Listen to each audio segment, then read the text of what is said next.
கொரிந்தியர் 6வது அதிகாரம் 15வது வசனம். உங்கள் சரீரங்கள் கிறிஸ்துவின் அவயவங்கள் என்று அறியீர்களா? அப்படி இருக்க நான் கிறிஸ்துவின் அவயவங்களை வேசியின் அவயவங்கள் ஆக்கலாமா? அப்படி செய்யக்கூடாதே. 18. வேசித்தனத்திற்கு விலகி ஓடுங்கள்.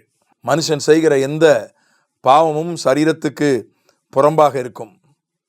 வேசித்தனம் செய்கிறவனோ தன் சுய சரீரத்துக்கு விரோதமாய் பாவம் செய்கிறான்.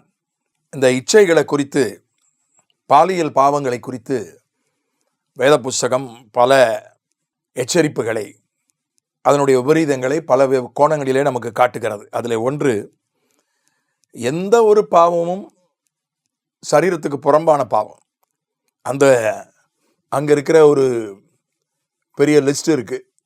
அதே அதிகாரத்தில் 9ஆம் 10ஆம் வசனங்களில் விக்கிரக ஆராதனை அது சரீரத்துக்கு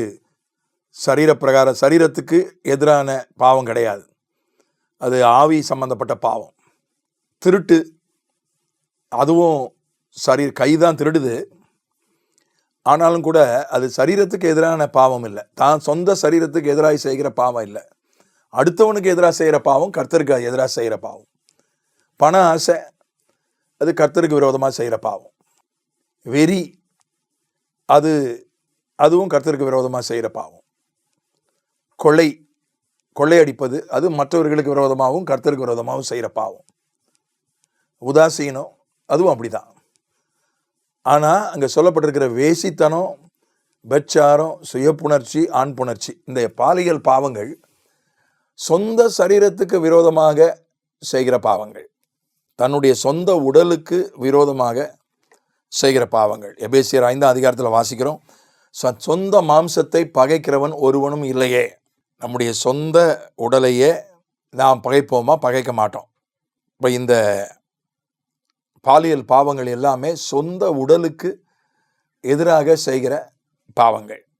இன்னொன்று சொல்லப்பட்டிருக்கு, அது சொந்த உடலுக்கு சரீரத்துக்கு விரோதமாக செய்கிற பாவம் மட்டும் இல்லை. மல்கியா 2:15 வாசிப்போமானால் அது ஆவி சம்பந்தப்பட்ட பாவமும் கூட. நான் ஏற்கனவே முந்தின தியானத்தில் சொன்னேன், சரீரம் எப்படி வேணால் போகலாம், ஆவி ஆத்மா தான் முக்கியம் என்கிற ஒரு சிந்தனை, அப்படி ஒரு தத்துவம் நம்ம நாட்டில் ஒரு சாரார் இடத்துல இருக்கிறதுன்னு சொன்னேன்.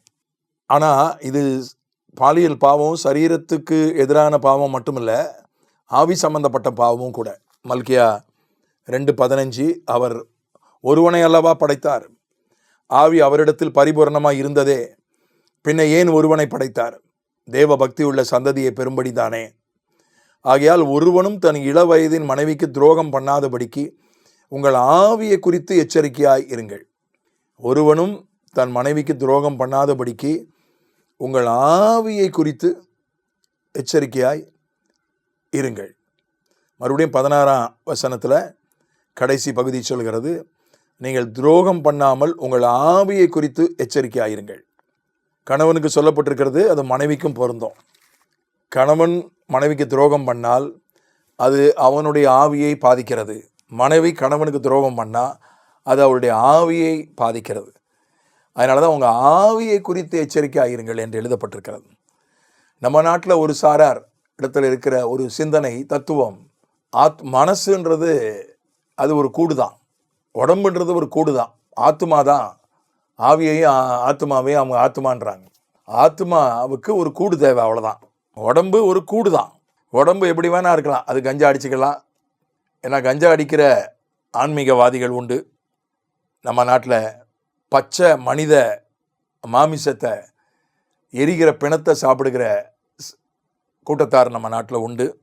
என்ன சொல்கிறாங்க, ஆத்மா தான் ஏன் முக்கியம், உடம்பு எப்படி இருந்தால் என்ன, எப்படியும் யாரும் யார் கூடயும் சரீர உறவு கொள்ளலாம், ஆத்மாவை அது பாதிக்காது, உடம்பு வரும் கூடு என்கிற தத்துவங்களெல்லாம் அந்த ஆன்மீகவாதிகள் என்று சொல்லப்படுகிற நடுவில் ஒரு சாரார் நடுவில் உண்டு.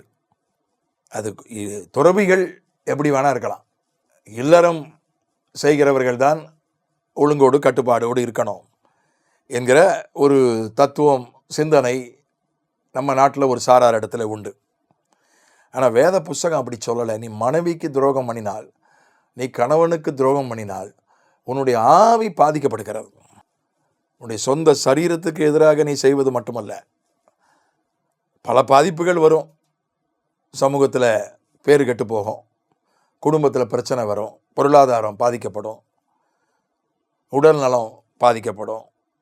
அந்த மாதிரி பல விளைவுகள் அதுக்கு இருந்தாலும் நீதிமொழிகள் அதை குறித்து சபைக்குள்ளும் சங்கத்துக்குள்ளும் கொஞ்சம் குறைய எல்லா தீமைக்கு உள்ளானேனே, நீ உருவழியும் போது அப்படி உன் சரீரம் உருவழியும் போது நீ அப்படி புலம்புவாய். இப்போ சரீரம் உருவழியும், சபையில் பிரச்சனை, சங்கத்தில் பிரச்சனை, அதான் சமூக பிரச்சனைகள் அப்படியெல்லாம் சொல்லப்பட்டிருக்கிறது.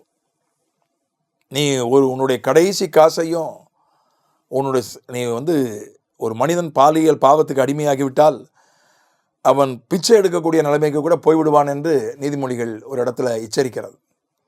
நீ கடைசி காசையும் கொடுக்க வேண்டியிருக்கும், அப்பத்துக்கு இறக்க வேண்டியிருக்கும்னு ஒரு இடத்துல நீதிமொழிகள் எச்சரிக்கிறது. பல பாதிப்புகள் இருக்கிறது பாலியல் பாவங்களால். ஆனால் எல்லாத்தை விட மோசமான பாதிப்பு நம்முடைய ஆவியில் ஏற்படுகிற பாதிப்பு. அதைத்தான் உங்கள் ஆவியை குறித்து நீங்கள் எச்சரிக்கையாக இருங்கள் என்று மல்கியாவிலே சொல்லப்பட்டிருக்கிறது.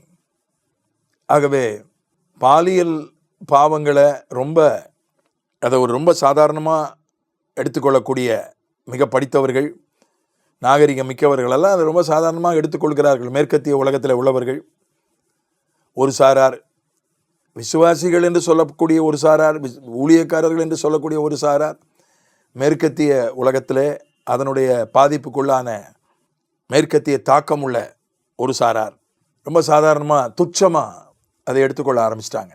ஆனால் வேதம் திட்டமாக மிக கடுமையாக அதை கண்டிக்கிறது, எச்சரிக்கிறது. ஆகவே நம்முடைய ஆவியை குறித்து நாம் எச்சரிக்கையாக இருப்போம். ஆமென்.